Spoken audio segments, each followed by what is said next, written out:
Hey guys, welcome back to the Elevate HD podcast. This is episode 19, and today I am joined by George Wilson. George is an online prep coach for Flex Success, and he is also a competitive bodybuilder himself. So, George, welcome to the podcast. Thank you very much for having me on, Holly. No problem. Do you want to tell the listeners, if they haven't heard of you before, who you are, where you've come from, what you do, what you specialize in, that kind of thing? So, yeah, well, whenever I'm asked this question, it's always not really much to me. I like to say I'm just George. There's not really much to me in terms of exciting things. I'm a bodybuilder myself. I have been competing for a number of years now. Been training in bodybuilding since a very, very young age. Training has always been a part of my life. So it's kind of natural that this would be the career path I eventually fell into.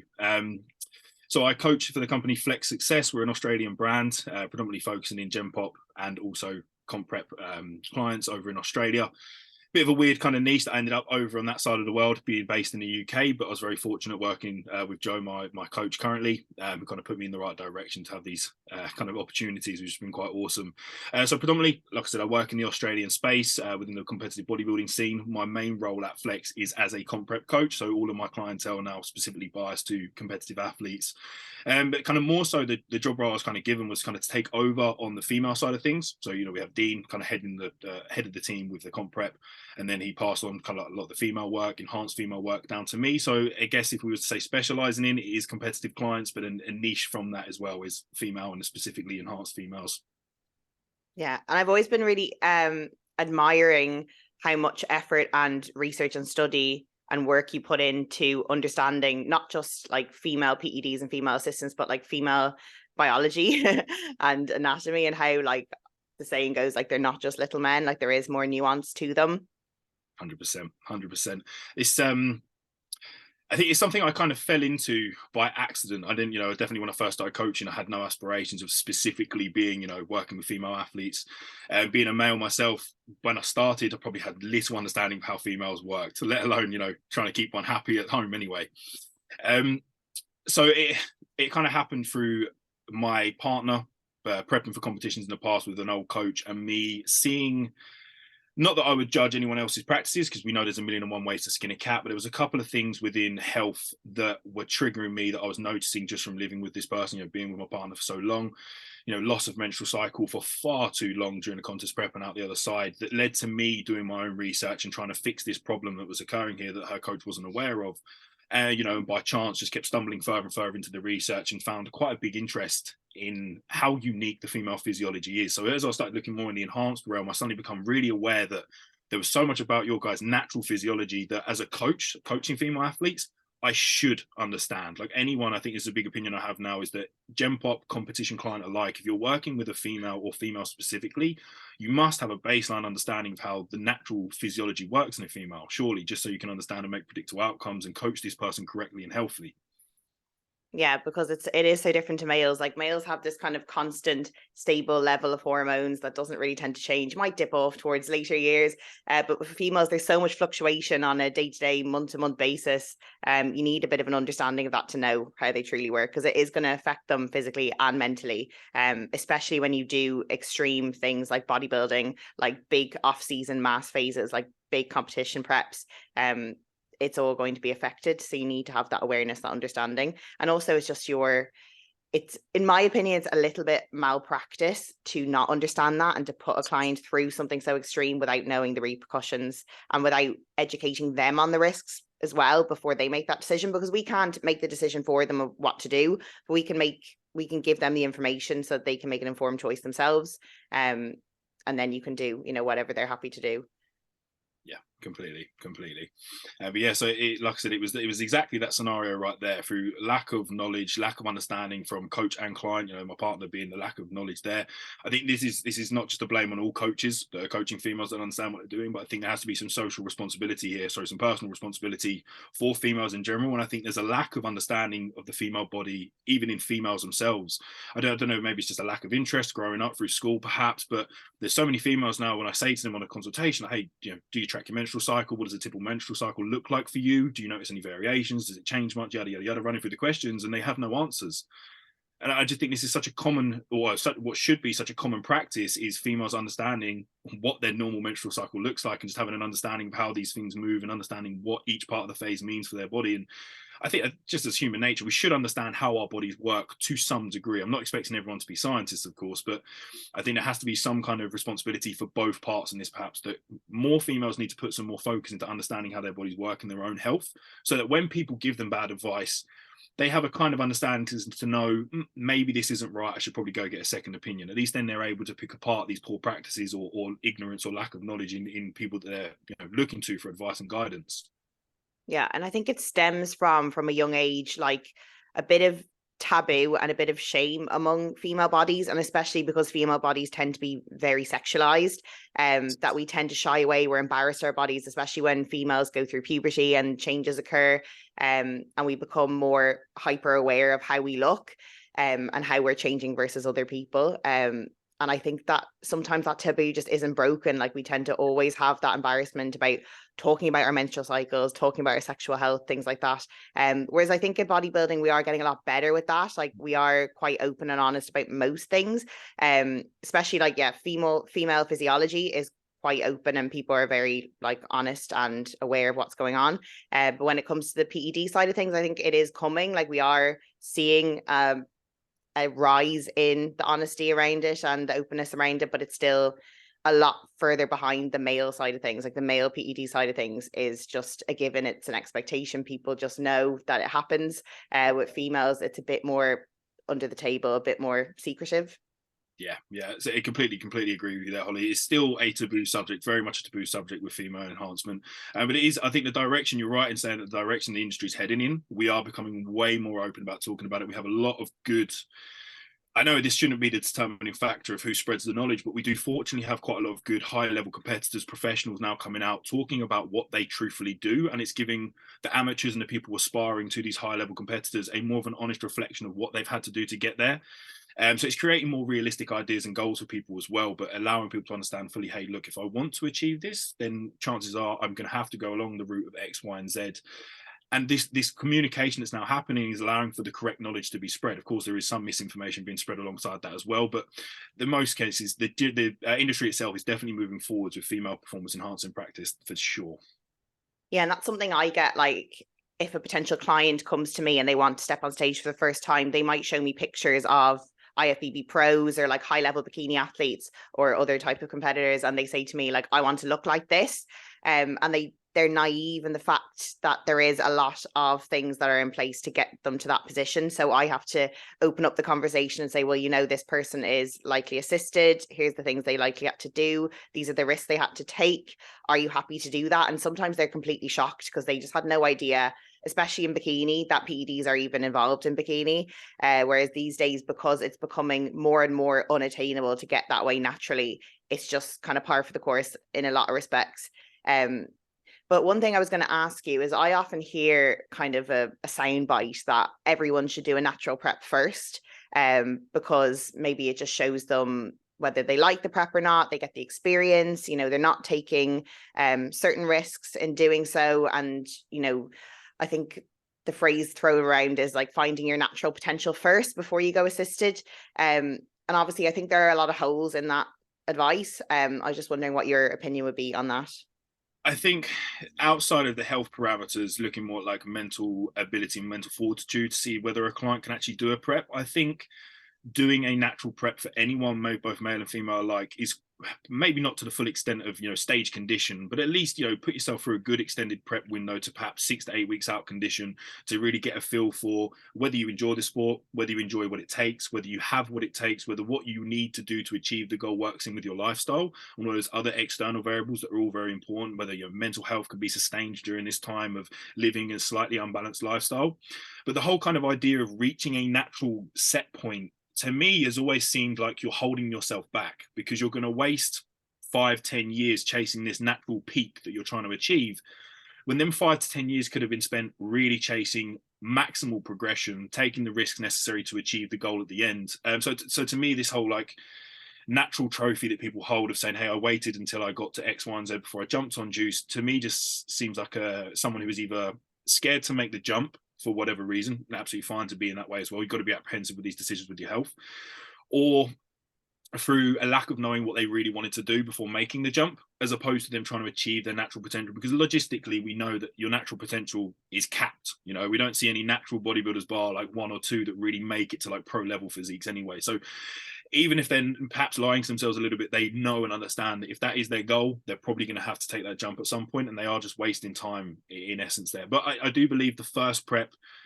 or at least a part of a prep, most of the work should be done in a natural stint before you have the conversation of going enhanced. Because again, that is a risk, that is a cost to your health, and there are things you need to be concerned with that journey in your life moving forwards. And if you don't have a love for the sport, you don't have a foundation in wanting to achieve and chase bodybuilding, there probably isn't much of a risk, much of a point in taking the risk of even going on to enhancements later on.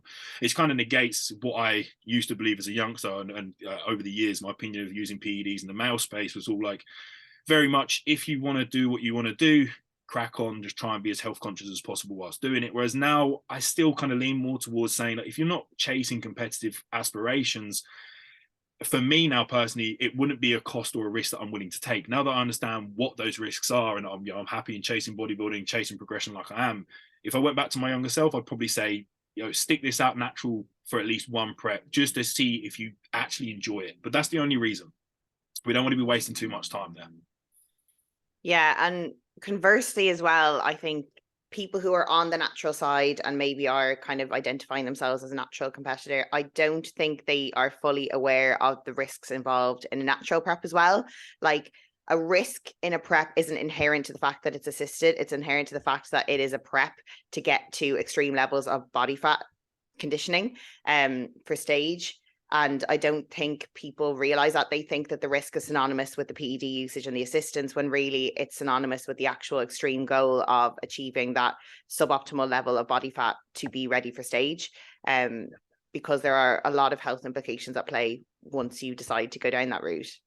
Yeah, I think the natural female space is a perfect way to kind of visually see these problems. With males, we don't really see, like, once we cross that threshold in prep where it goes from relatively healthy levels of body fat into unhealthy territory, there's very few physical markers outside of fatigue, how we feel, perhaps libido dropping off, that really indicates we've crossed that territory and we're now in a low energy available state. But with females, there's a specific point in time where this big factor that you're trying to monitor the whole way through a natural prep, the menstrual cycle, drops off and disappears. And when females cross into this amenorrheic state through the loss of their menstrual cycle, this is that point where critical energy availability, so the energy coming in, is now not supporting normal physiological processes. And now we've crossed that threshold now into the unhealthy part of this process. Now we are living in a state of low hormonal activity, specifically low estrogenic environment, that comes with its own risk. So even as a natural female, at some point on this timeline, most of you, unless you're an end to the data and a unicorn that never lose their menstrual cycle, you're going to cross some point where you go amenorrheic on a comp prep. At this point, you're living in a low estrogenic environment, and this provides quite a lot of health concerns in cardiovascular health, brain health, bone health, and kidney and liver health. So estrogen being somewhat protective, for cardiovascular health, sending the genomic and non-genomic pathways, signaling at the heart to maintain homeostasis. It's fantastic for negating against neurotoxicity. It also plays a vital role in hypertrophic signaling in the actual process of building skeletal tissue. So this is something that we don't want to live without, but inevitably at some point on a natural prep, we're going to cross the threshold where that drops off, and these health risks now shoot up. In an acute term, we're probably not looking at a lot of issues, but thinking now, people that get into bodybuilding don't usually get into this for one show and done. We're usually constant, repetitive, competitors jumping in season after season after season, especially in the bikini. We see girls now taking like a 3-month off season straight back into prep. The problem is now on the macro cycle, looking at the lifespan of 5 to 10 years, you're now spending quite a large chunk of your time in this amenorrheic state. And every time you're here, you are doing potential long-term damage to all of those variables: heart health, brain health, bone health, kidney and liver function. And that's without discussing fertility issues and the reproductive system. When you go into a amenorrheic state, the changes in morphology of the uterine lining, these are all things that happen that are to some degree irreversible and compound over time. So 5-10 years down the line, you might have only seen acute damage done in this short window and think you're fine, but that acute damage compiles every time to being a large problem that leads to increases in cardiovascular disease, hypertension risk, Alzheimer's and dementia risk, osteoporosis, arthritis, loss of ability to conceive, so becoming infertile. These are all the bigger problems that people in the natural space aren't talking about. And again, maybe it's through ignorance or lack of understanding perhaps, but natural prepping is definitely not healthy by any means. You know, bodybuilding in itself, healthy to some degree, and then crosses quite fastly into that unhealthy territory at the end. Yeah, I think that is something to be aware of. Like certain things like your sexual hormones and your like thyroid hormones and all these things can be impacted. And if you are deciding to embark on a prep, assisted or natural, you need to decide, okay, I am willing to take that risk that these things might be impacted, and I am taking it upon myself and do my due diligence to bring them back and help to restore them afterwards. Because that is a process you kind of have to take as part of the course when you do decide to go for an extreme goal like that. You need to be aware of the repercussions, you need to be able to accept them and then bring them back and restore them once the goal has been completed or achieved. So yeah, I think that's really important. But then say this person has decided, yes, bodybuilding is for me. I love competing. I want to prep again, but I'm thinking about potentially transitioning to being an assisted competitor this time. Like, what considerations do you think they should have? Or like if a client were to come to you and say that, what would you kind of inform them of before they were making that choice? So firstly, it's about making sure the individual understands the natural body first, understanding what's happening within their physique and what going enhance is going to enable them to achieve. So the first thing there is understanding, like when we talk about enhanced females now, we're not talking about a female just using a bit of Anavar at the end of their prep. We're thinking about a full spectrum enhanced individual who's actually going through the appropriate measures to go through hormone replacement therapy with whatever input is needed. You know, most individuals, most of the female population are going to fall into two cohorts, either a complete pituitary hypogonadal shut off, or they're going to be a partial suppression. Most of the individuals we're talking about here are going to fall in this group of partial suppression. If we fall into the class of enhanced athletes that need a full spectrum of HRT implications, so testosterone, estrogen, and progesterone input to manage their hormones and get them at the right baseline level, this individual now has a big benefit here in the prep process itself, and that is consistency and predictability. It's the biggest thing that's going to be different between the two here. So predictable outcomes. We now don't have to battle against the typical fluctuations of menstrual cycle regulation. We don't have to now try and counterbalance between periods of higher fluid retention to lower fluid retention and compare, checking shots back from certain points in the menstrual cycle and try and piece together if we've made improvements in composition and fight against the things that are skewing our data, which we're using as our dependent marker of progress. So it becomes a lot more predictable. Now, the thing we were trying to, that part of prep that we were saying is the most, where things get negative once that health considerations and health concerns increase when we go into that low estrogenic environment. The individual using HRT and using enhancements, if they are using HRT fully, is negating against this happening. So they've already suppressed their pituitary axis, they're already suppressed the hypogonadal axis, from stimulating normal hormonal fluctuations that occur within the physique. This is suppressed, but fortunately with the exogenous hormone use, we are replacing it. So although there's none being produced, we don't fall into this clasp of low hormonal environment where we see these deleterious health effects, because we're replacing them at the right dosages to maintain normal hormonal function, normal health considerations, again, for all those parameters in heart health, brain health, bone health, etc. So they're negated here now. So we've kind of cancelled out one of those biggest problems with natural prep is negated by going into the enhanced realm appropriately with HRT. I think there's a little bit of a caveat here to what I think as a middle ground, a place where you're not taking too much risk, or you're not, from either end of being natural or fully enhanced, where a bikini competitor could stay on HRT for the entire duration of their competitive life cycle, never go super physiological, but not be natural, and they would avoid both plagues of the tribe. They're against the natural problems that we see within menstrual cycle dropping off, low estrogen environment, but they're also negating against going into the super physiological ranges and the risks that we see there. So I think that could predominantly be the healthiest and most middle ground for a competitor. If you were that focused on health and longevity as the outcome, it would allow you to compete consistently year after year after year, or as frequently as you want, without running into the issues we see with natural comp preppers. But then at the same end of that, we're not taking the jump into the super physiological range, which is a personal choice for most people. And we're not running the risks of virilization, which is where the main concerns now come with the female taking enhancement practice to its fullest outcome. Now we're thinking about using super physiological dosages of androgens at certain points within the timeline, whether that be peak off season or last 6 weeks into prep. When we cross into that threshold, the main risks that we're seeing here with enhanced individuals are the cost of virilization. So we know that females fall into that clasp of cohort that is androgen sensitive. So unlike males, we can take gear in abundance. You look at Olympian males, the cycle design to Miss Olympia cycle design, there's going to be a massive degree of change in total milligrams used, compound selection, etc., etc. So the risks that we see here with the androgen sensitive are masculinizing side effects. So things like facial hair growth, deepening of the vocal cords, enlarged clitoris growth, changes now inside again at the womb structure, so changes the shape of the atrauguterine lining. So there's two risks. You can either be a natural and take risks, or you can be an enhanced and fully take risks. But I'm leaning on the side of things now that if you are someone who's completely focused on longevity and health outcomes, the healthiest way to bodybuild as a female would be to go on HRT for the duration of your competitive lifespan, not using a super physiological range, and then just finish once you're done. That way you've kind of negated any potential risk of health concerns and virilization as well there. Yeah, and I know recently there's been more and more discussion about testosterone for females. It's becoming more of a normal thing to talk about. But before, like if you mentioned testosterone and a female in the same sentence, people would balk at you. They would be like, oh my God, that's terrifying. You know, females shouldn't take testosterone. When really like testosterone is quite an important hormone that we produce endogenously anyway. Obviously nowhere near to the same degree as a male, but we still do produce it and is important for our own physiological health. And when we're talking about HRT or TRT, that's exactly what it is. It's a replacement dose. So it's going to replace what you would normally produce endogenously or what you should normally produce endogenously. So that's all we're trying to do is replace what you normally would produce as a healthy individual. And as George said, like once you're looking to go into the super physiological ranges, which is above normal, that is something you need to be aware of the risks for.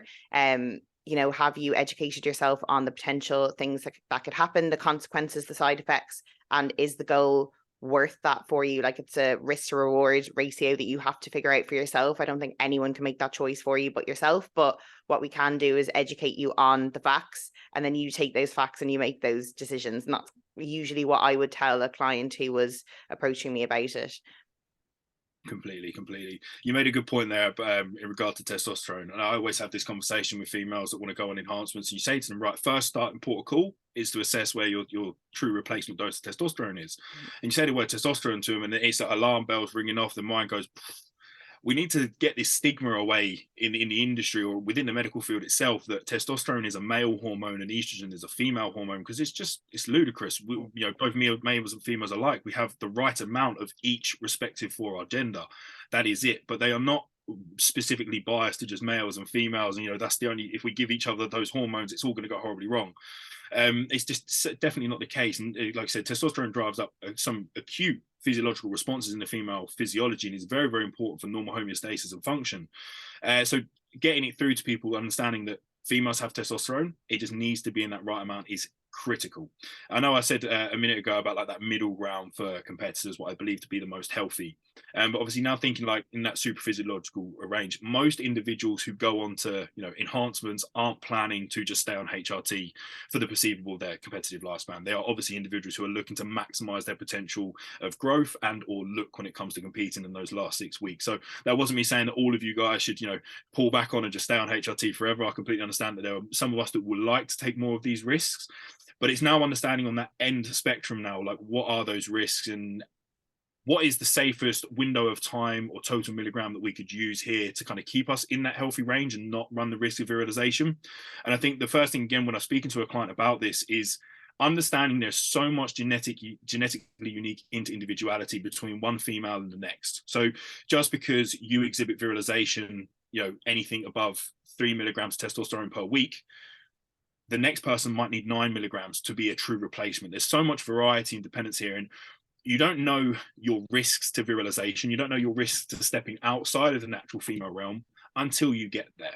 So you could be someone who has a very, very low response to virilization side effects and someone who can handle PEDs in the super physiological realm quite well. Or you could be someone who takes very little and gets really big physiological adaptations and changes. This is not something you will know until you start and you get into it. But as a safety parameter for this, we always look to try and reduce the duration of exposure to no longer than 4 to 6 weeks, 6 weeks being my max tolerable realistically.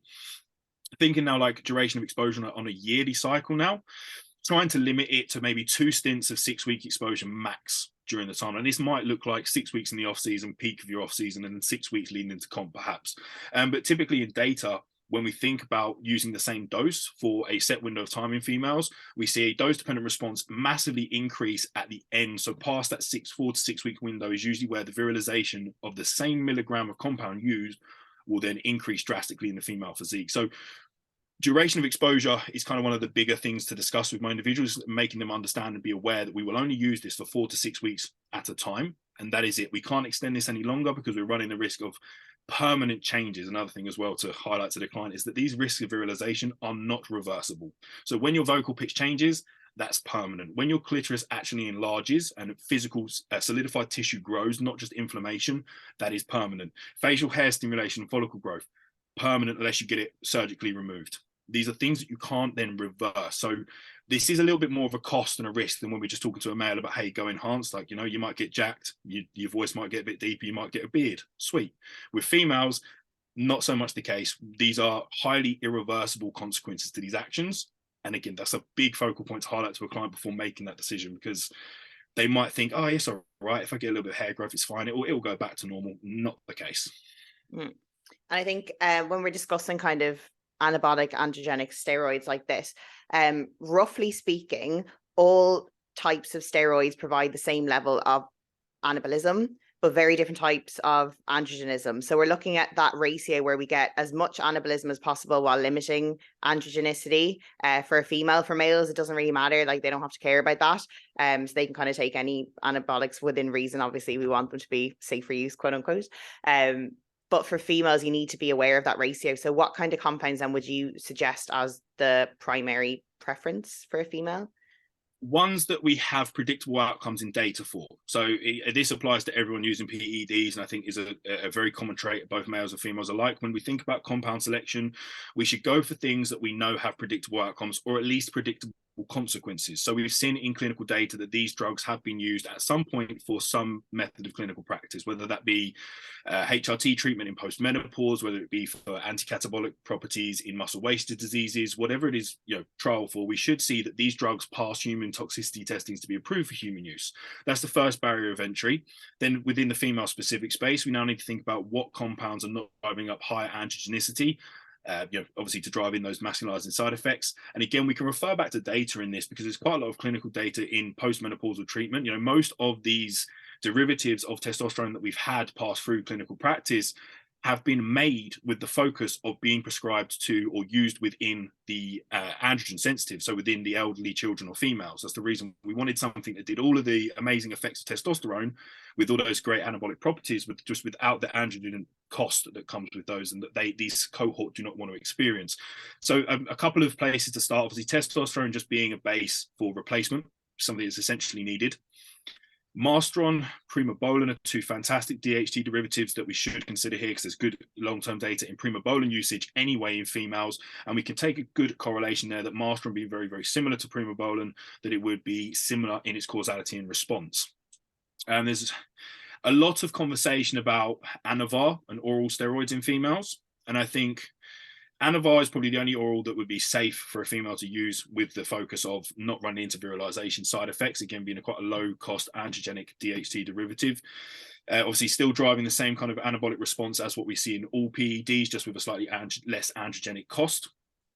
With most orals, the acute half-life of the time it takes to reach peak serum blood level and the metabolizing life of these drugs are far too acute and far too harsh for females to take and use. That's without the androgenic effects that come alongside them. So things like Proviron, Anadrol, these are all drugs that you kind of want to avoid within the female space. We want low androgenicity and consistent blood stability. So again, oral, everyone jumps to Anavar within females because they believe it to be female friendly. But again, looking at oral to injectable, we are much better being able to dose more acutely and more accurately with something like primobolan than we would be with Anavar, and being able to microdose that more efficiently across the week instead of, trying to crush up your 10 milligram Anavar tablets and try and get the right amount out. It's not going to be very consistent. Yeah, and another thing that you kind of touched on there is the aversion to injectables I think the females would have, and I think that's why Anavar is often a primary choice, because it's oral. So we take our supplements every single day, no big deal. So what's the problem in one extra pill? Whereas injectables potentially more beneficial in terms of stable blood levels, but also in terms of avoiding liver toxicity where possible. that as a consideration. I think many females are just afraid. And obviously there is a big taboo in like social scenes about people injecting themselves, you know, heroin addicts and crackheads and all that kind of stuff. That's usually the stereotype. But it's, you know, cleaner, more hygienic, safer, healthier, better for you to inject certain compounds over orals usually. 100%. So yeah, that kind of covers it. And what I was also going to touch on is you said about the virilizing side effects. Is there anything in particular you would do to monitor that, or that you would advise a client to monitor that over time? So this is always a sticky one, being a male coaching females. There are certain things, and I'm going to give you the best case scenario here, what you should do. The best case scenario would be to have, there's apps you can download for free on the App Store that singers and people will use to measure pitch and frequency. These are very good ways to pick up on the sound changes and pitch changes in vocal cord that your ears can't hear, because these changes will be happening before you actually hear a physical change from the naked ear. So downloading a pitch frequency tracker, something you could sing into, talk into, that's going to measure the pitch and frequency of your voice.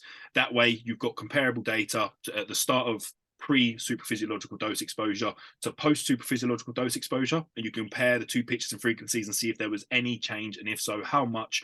Again, way up now.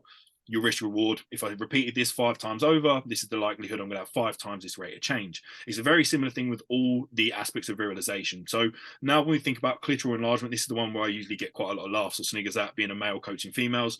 The best way to do this would be to take photos and track over time, with some ability to measure length, diameter, or change, if you can be that accurate with your measurements. Usually by eye, you should be able to pick apart if there has been a change in your clitoris enlargement or size over a course of window of time. Now, as a male coach, this is not something I will ever ask my females to share with discretion with me, but it's something I expect them to keep an eye on and keep track of themselves. Obviously, I'm not going to sit there and ask for those things, because again, client discretion and confidentiality.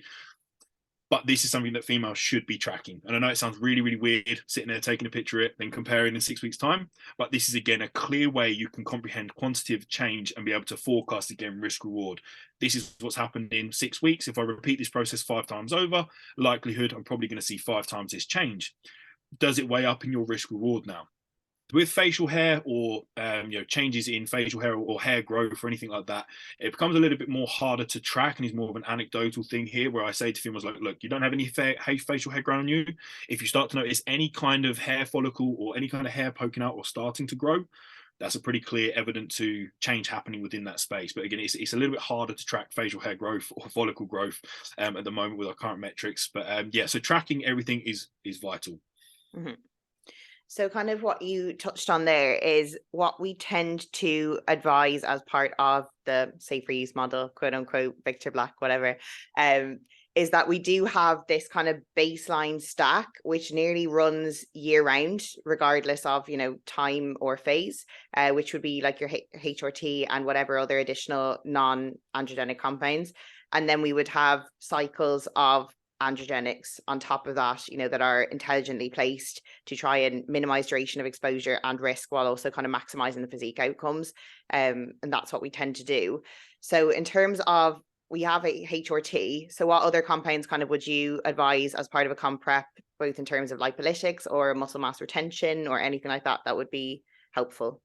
So any kind of physique enhancing drug that doesn't drive androgenic effect can be used in a female physique quite comfortably, so long as it's placed in at the right time, it's applicable, and driving the right response, you can use it quite freely. So things like insulin, clenbuterol, yohimbine, these are all other additional performance enhancing drugs that we could take that don't come with the same cost as anabolic and androgenic steroids.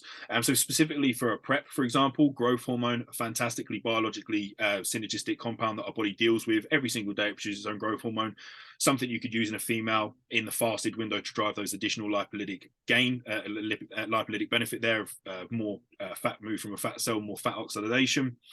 Clenbuterol, another fantastic compound used predominantly for its lipolytic benefit and its increasing metabolic rate, but also has been shown in female practice to have some fantastic anti-catabolic properties. So not quite to the same extent in males, obviously with a higher androgenic, like homeostatic levels.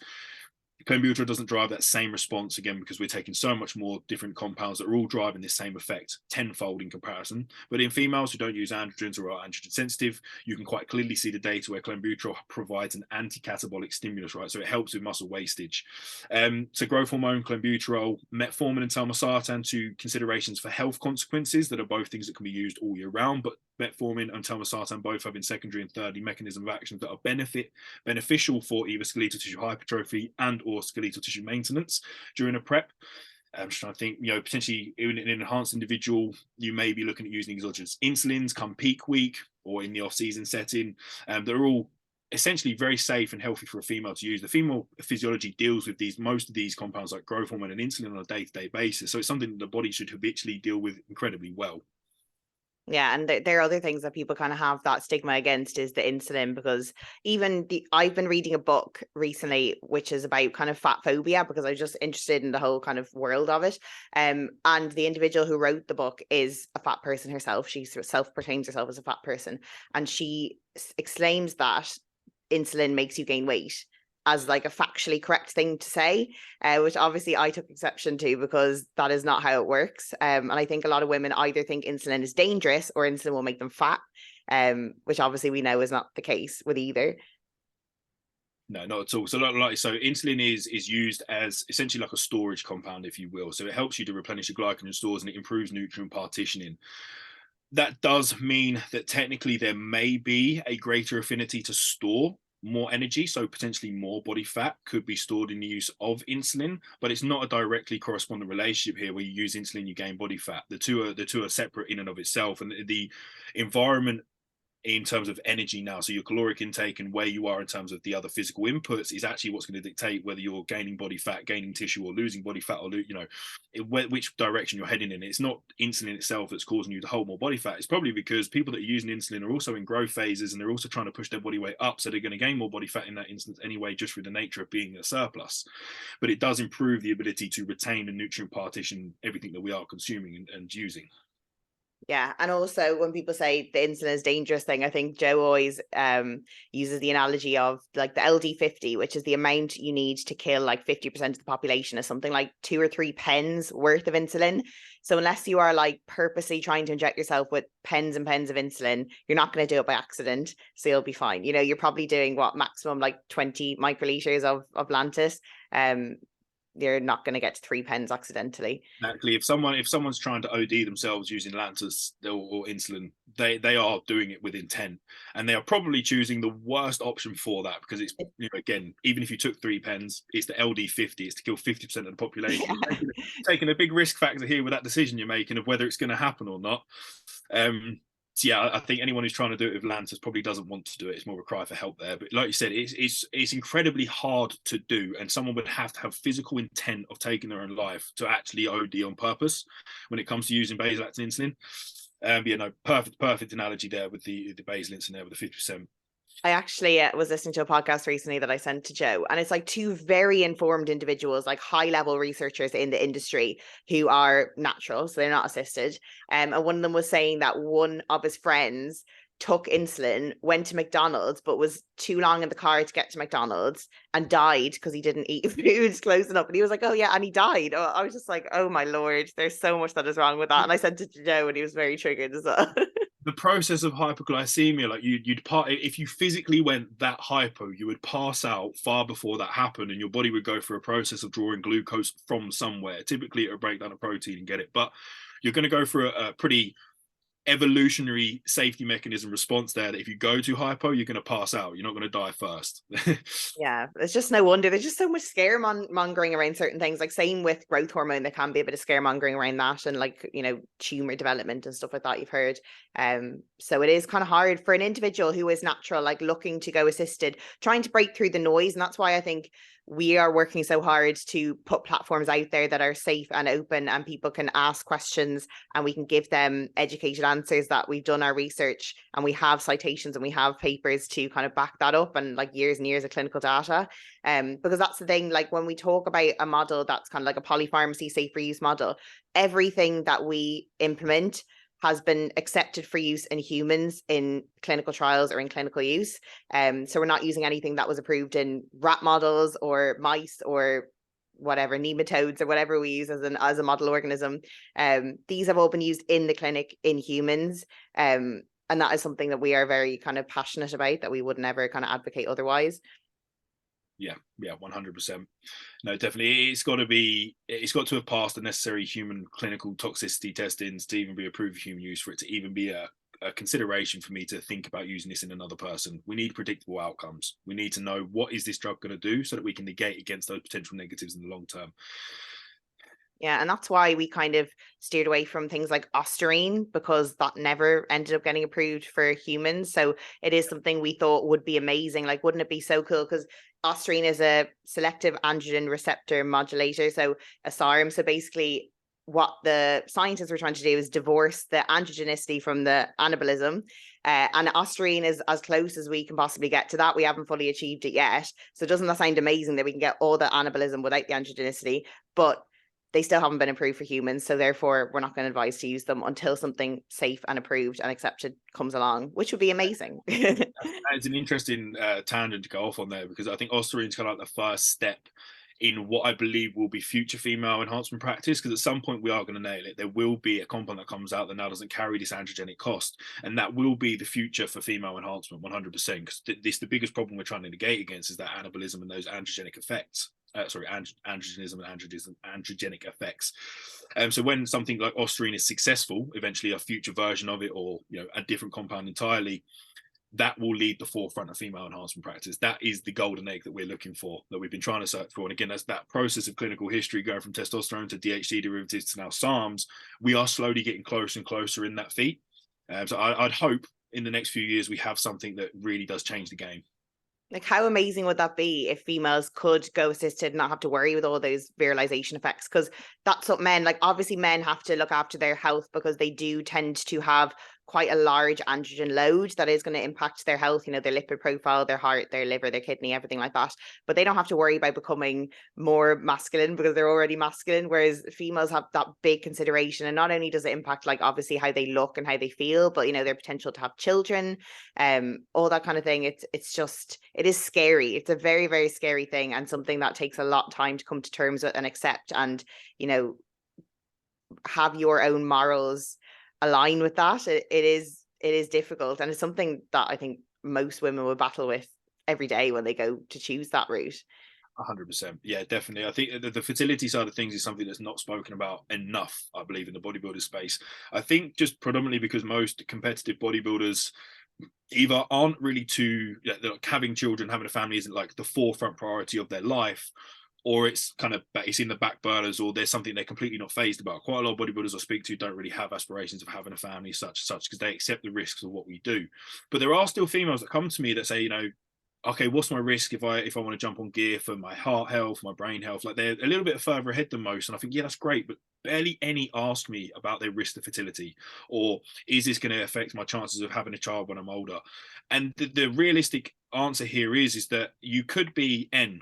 We don't know that you're not N. You could be the outlier down here that suppresses their hormones once and never regains it. There are live examples of this all around the world in the natural space that suppress their hormones and don't ever get them back. So the same thing could transferably happen if you go enhanced, lose your cycle. Once that pituitary axis, hypogonadal axis and pituitary gland shuts off, you may be that 1%. We don't know that. We've not done this before. This is something we have to highlight and say to people. Not enough people ask about the fertility risks. I think lack of communication and discussion in the industry is probably at the forefront of that. In the general pop space, natural space, females talking about diet and infertility is quite big, and rightly so. But when we come over to the enhanced space, I think there's not enough of it, and I'd hate to see an individual lose an opportunity. It's not about whether they want to or not. It's about having the choice, and we don't want the choice taken away from you, and we definitely don't want the choice being taken away from you when you're just following instructions. Like, the choice wasn't you just did what you was told by your coach. And maybe we shouldn't put so much faith in these people that we look up to, but it's only right. I'm sure you've had coaches in the past, Holly, when they say things, it's gospel. We're following them like they're Jesus, that's the Messiah. And then I'd hate to see individuals, and I've had individuals come to me and say, this is the damage done from past preps, past coaching, poor practice. Is there any way around this? And when you say to them, look, realistically, no.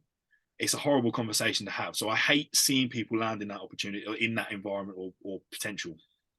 Yeah, like it's one thing that your fertility is affected when you made a conscious choice to go for those endeavors, but it's when you had no idea and you weren't informed and you were just blindly following a protocol and it happens. Like that can be devastating for someone, you know, because maternal instincts can be a vocation for many people who think I'm born to be a mother, or even not, even if they just, you know, down the line decide, oh, I'd love to have kids, and it's not a possibility for them. Like it's horrible. And the fact that a sport can inflict that on someone is crazy. And I often think that because I have a full-time job still and I work with, you know, quote unquote normal people, I am very aware of how strange this is and how much it is a passion, how much it takes over your life, and how it does impact a lot of decisions you make now and a lot of long-term effects down the line.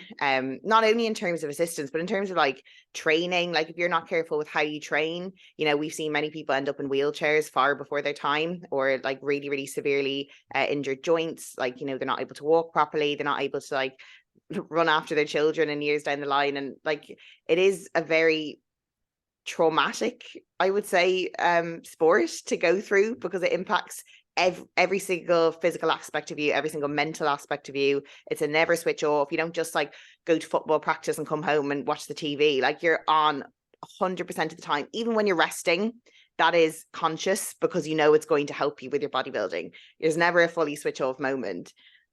Not at all. Not at all. It is all 100% fully.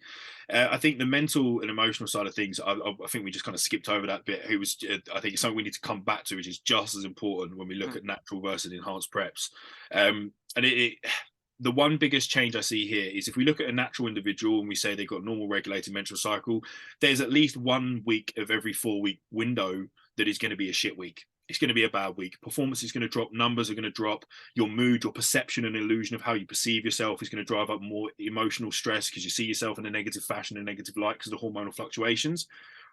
Another big benefactor to being on HRT and then enhancements later on down the track is that this consistency in hormonal frequency and less fluctuation means that more stable emotions. We're not now having this 1 week of every month that you take less performance or you don't take progressions in training. It's consistently wins most of the way through the block.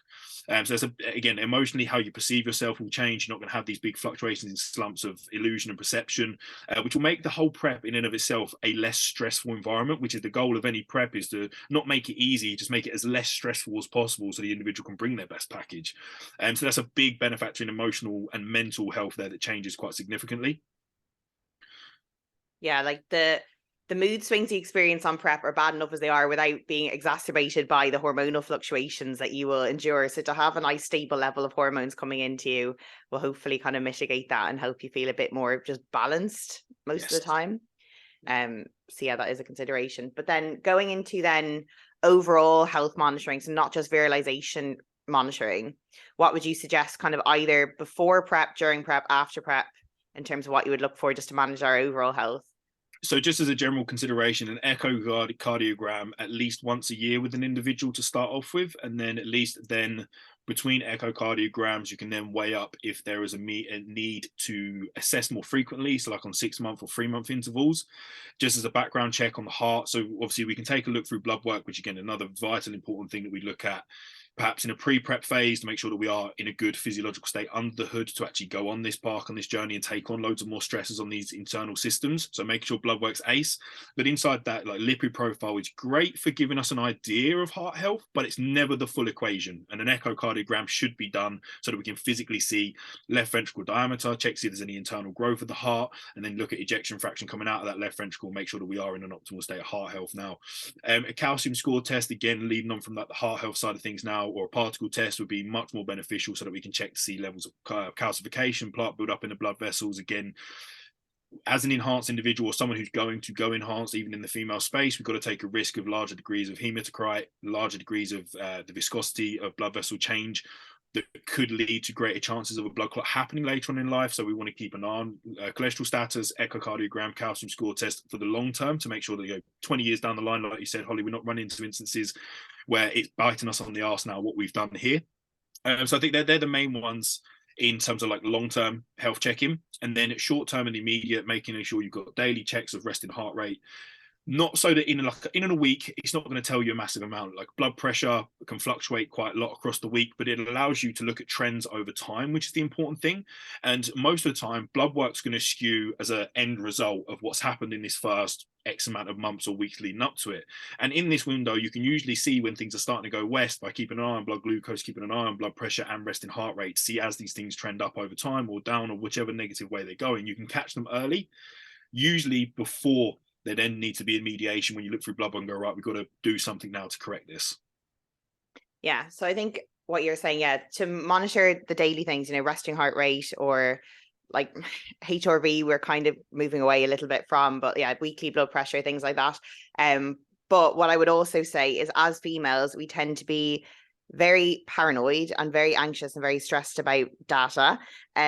So I would say as best as possible to try and divorce your emotion from taking these numbers. Like if it goes up one week and down the next week, just make sure you invest in a coach that you trust and let them do the guesswork for you. Because the same with the scale weight, where you can freak out if there's a massive fluctuation up.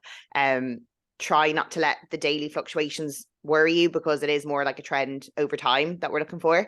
So if there is one skewed, one that's, you know, higher than normal or lower than normal, we're not really looking at like data points in isolation, because like sometimes clients will come to me and be like, oh, I've had, you know, a high resting heart rate on this day, but then maybe they had like a terrible night's sleep, or maybe they just been stressed at work, or maybe they drank the night before and that would skew it. So we are kind of looking at like overall trends rather than just like data points in isolation. This is the point I try to say to my clients when they're looking at the data and stuff, is this is information for me. You don't need to be too concerned about what this number says. Mm-hmm. I'm not interested in it from the day to day that much. I'm more interested in, if we see an anomaly, being able to explain where that anomaly has come from. Like you said, looking at the night before, poor night's sleep, that would affect perhaps cortisol response, which could have an interaction on the parasympathetic nervous system. So we might see resting heart rate increase, blood pressure on the systolic increase, or blood glucose be increased. I just need to be able to pick apart and see what's happening, but I'm interested in what happens to this information in a time frame. So if you're sat there panicking about your numbers for the week, switch that monitor off. It's not information you need to be worried about. If there's something that is of concern, I'm going to run through exactly what that number means, why we've seen a fluctuation and change, and when there needs to be a concern or something spoken about. That's my job, to bring this to your attention as it's happening, or, you know, preventatively instead of proactively at the end.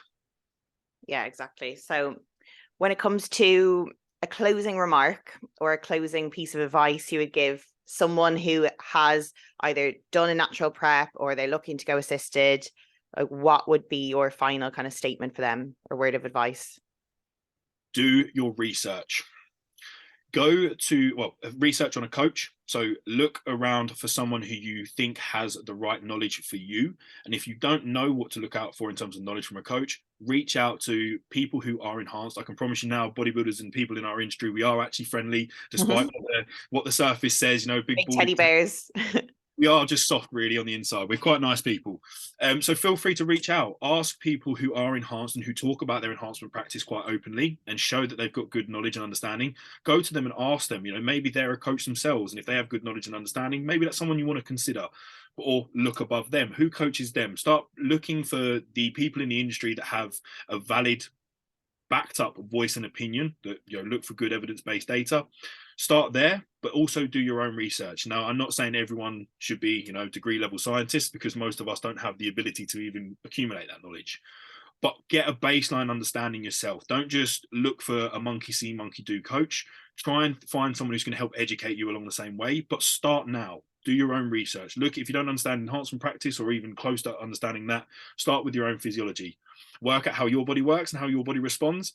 Then start looking into where the next step is. Do your own research, go online, try and filter through the information as best as you can, which is hard at the best of times, and find a coach who knows what they're talking about.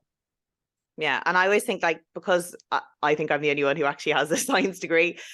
So I've learned, obviously, from degree level how to read through the research. But if you are someone who goes onto PubMed and was like, what the hell is all this? I have no idea what's going on. And you see someone in the industry like George, like Joe, who knows what they're talking about, pay them for their time. Like, if you're like, I'd love to know what that person knows, be like, I'll pay you for a consult and, you know, pick apart their brain. I think that's a really good, like, cheap way to get into someone's knowledge without like cutting through all of the research. And maybe they would give you some like recommended reading after and specific papers, but it can be such a minefield if you just type in female performance enhancement, you will get hundreds of thousands of responses. So sometimes going to the source of where you'd like to find out the information can be a way to get in well. Yeah, 100%, Holly. You summed it up quite nicely there. Like, you don't have to be coached by me or Joe or Holly or anyone else who has a good understanding of this. We do offer paid consultation services. I'm sure you do as well through the Physique Collective site, where you can just pick our brains. You can jump on for a select window of time. We can jump into specific acute top subjects that are relevant to you, or just bring up your general base of education.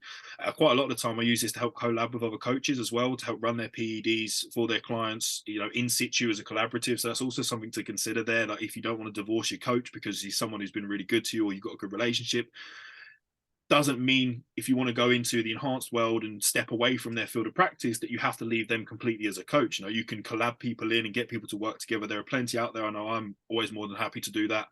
You know, that gets people the best outcome they want.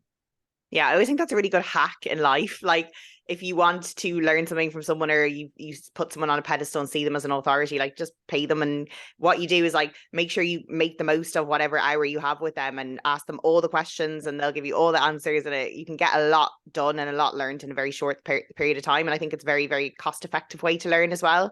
And obviously it's completely directed to you because you ask the questions and you steer the ship. So I think that is a good way to learn, because I know it, you know, we do like to read papers, obviously keep up with the current research, but if you are just starting out and you don't know where to start, that is a really, really good place. It's the same with like mechanics. Like, a lot of people ask me like, oh, I really want to get into mechanics, what book should I read? And I'm like, literally none of them. Like, come to me, come to Paul, come to someone who is an expert, James, and we will help you get on the right foot. And then once you have that basis, then you can explore yourself, but you need to equip yourself with the knowledge first to know then where to delve into after. Yeah. Well, I think with biomechanics, you have to understand all of the knowledge first, and then understand it really doesn't matter when you're looking at a person. You've then got to apply all of it to each specific part of the body as you're looking at them. So you need to have X-ray vision basically to be a biomechanic. Well, perfect. Well, thank you very much, George, for joining me on the podcast.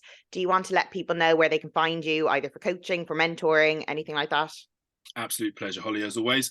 So yeah, guys, if you want to hit me up, you can jump on my Instagram. It's flexcoach_George, or go through the Virilsation website. You'll find a link to all of our services, products, what we do. My consultation link is in my link tree, as well as my application to join the coaching team. At the moment, everything is kind of rammed, so I am saying, you know, if you are wanting to apply for coaching, be apprehensive of a wait list. But in the meantime, that doesn't negate from my consultation service, which is there to be used one-on-one for however long needed, set you up and keep you progressing forwards, but also for education purposes. Me and Holly just said there. But yeah, that's me. If you need to find me, hit me up on Instagram or check out the Virilsation website. Perfect. And you did have a podcast at one point with Alex, but what's happened to that now? You need to revise that. I think the direction or where we both intended it to go had some different kind of end results. He wanted to talk more about bodybuilding and just kind of, you know, meathead talk, results, who's competing, who's doing what. And I kind of wanted to go along like science. Educational based. So I think just through a difference of direction, it kind of just fizzled out. It wasn't anything bad. You know, me and Alex we still talk daily. I mean, me and Joe basically coach them together at this point. This is why I have my own podcast, because what I say goes and I can do whatever I want. Exactly. So I did think about that, but on top of competitive clients and everything else going on with the move to Flex and my responsibilities there, I was like, it's maybe not the right time. But I ended up starting a new one anyway with a guy from Australia who I coach. Oh, did you? Oh, no way. Yeah, it's only just started. It's the Real Talk podcast. Now, again, everything being focused in Australia, it's got quite a lot of scope out there, which was nice. But over here, it's not heard of enough. So, guys, check that out. The Real Talk podcast with me and Shane Girdleston. That's my new space to give out free info. See, I'm hoping you plug yourself here. I didn't even know that. So there we go. I'm going to follow it now. I'm excited. I will play and listen to every podcast. So I'm looking forward to tuning into that one. But yeah, guys, thank you so much for listening. If you did enjoy the podcast and you got to the end, make sure you take a screenshot put it on your Instagram story, tag myself. I'm at Holly_Physique Collective, and George as well. We'd really appreciate it. As always, if you want any suggestions of topics, guests, anything like that, please slide into my DMs. I'm always happy to listen. And all my links are in my link tree as well for coaching, mentoring, consults, Physique Collective, everything like that. And yeah, thank you very much for tuning in. No worries.